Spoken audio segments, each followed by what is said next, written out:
Hi guys, welcome to my channel Radha's world. ఎలా ఉన్నారండి? బాగున్నారా? ఈరోజు మనం పరమాన్నం చేసుకుందామండి. నేను ముందు ఒక మందపాటి గిన్నెను పెట్టుకున్నానండి. 1 లీటర్ పాలు తీసుకున్నాను.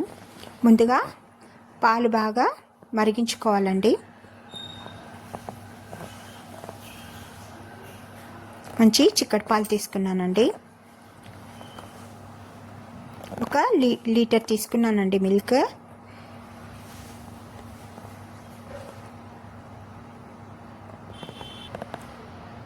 పొంగకుండా గరిటెతో అప్పుడప్పుడు కలుపుకుంటూ ఉండాలండి. పొంగొద్దు. పాలు పొంగితే టేస్ట్ పోతుందండి, మీగడంతా కింద పడిపోతుంది.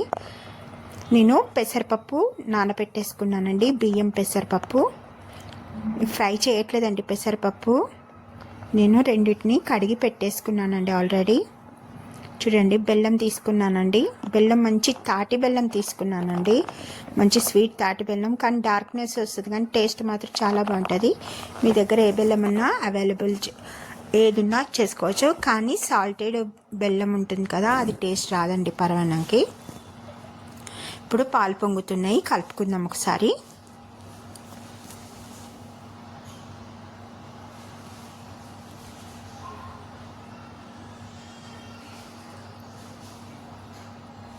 పిల్లలు కూడా తింటారు ఇష్టంగా.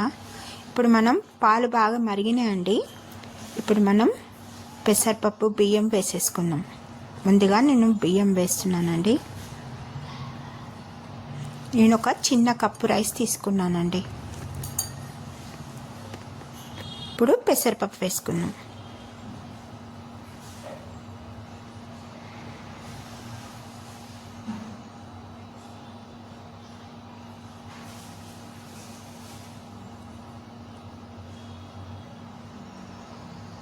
అది ఉడికే వరకు మనం నెయ్యిలో కొంచెం కాజు ఫ్రై చేసుకుందామండి. నేను మంచి ఆవు నెయ్యి తీసుకున్నానండి. ఆవు నెయ్యితో కమ్మగా ఉంటుంది, బాగుంటుందండి టేస్ట్. ఇప్పుడు జీడిపప్పులు ఫ్రై చేసుకుందాం. కొంచెం పరమాన్నం కదా, నెయ్యి ఎక్కువే పడుతుందండి. ఇప్పుడు జీడిపప్పులన్నీ చిన్న చిన్న ముక్కలుగా కట్ చేసి ఫ్రై చేసుకున్నాం. మాడొద్దండి, హై ఫ్లేమ్లో పెడితే మాడిపోతుంది. జీడిపప్పు త్వరగా మాడిపోతాయండి. మనం ఇలాచి పౌడర్ వేసుకుందాం. మంచి కమ్మని వాసన వస్తుందండి ఇలాచి పౌడర్ వేయగానే. ఇలా పొంగొచ్చి దగ్గర పడుతుందండి పరమాన్నం.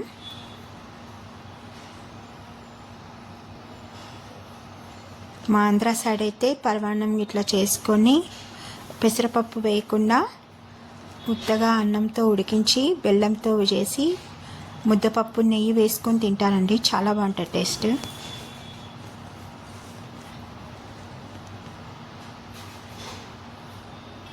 మిగిలిన నెయ్యి కూడా దీంట్లో వేసేస్తున్నానండి. కాజు వేపిన నెయ్యి ఉంది కదా. ఇప్పుడు కొన్ని జీడిపప్పులు వేసుకుందామండి. మిగతావి గార్నిష్ కోసం ఉంచుతున్నాను. దగ్గర పడుతుంది బాగా. నేను కొంచెం బెల్లంలో వాటర్ వేసి సిరప్ తయారు చేసుకున్నానండి. అది చల్లారనిచ్చాను. ఎందుకంటే ఇలా వేయడం వల్ల పాలు విరగవండి బెల్లము ఇలా వేస్తే. లేకపోతే ఇట్లా బెల్లం వేసేసామంటే డైరెక్ట్ పాలు విరిగిపోతాయండి. బెల్లపు సిరం నేను తాటి బెల్లం వేయడం వల్ల డార్క్ కలర్ వస్తుందండి చాలా.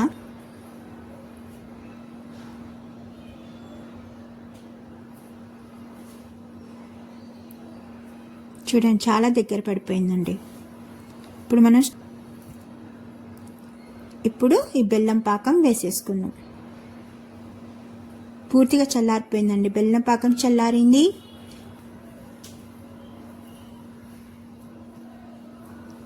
ఇప్పుడు ఒకసారి కలుపుకుందాం.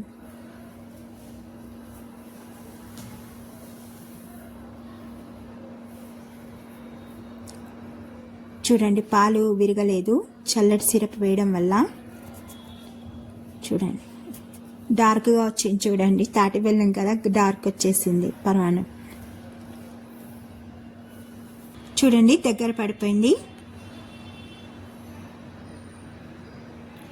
ఒక 2 సెకండ్స్ మనం స్టవ్ మీద ఉంచేసుకుందాం.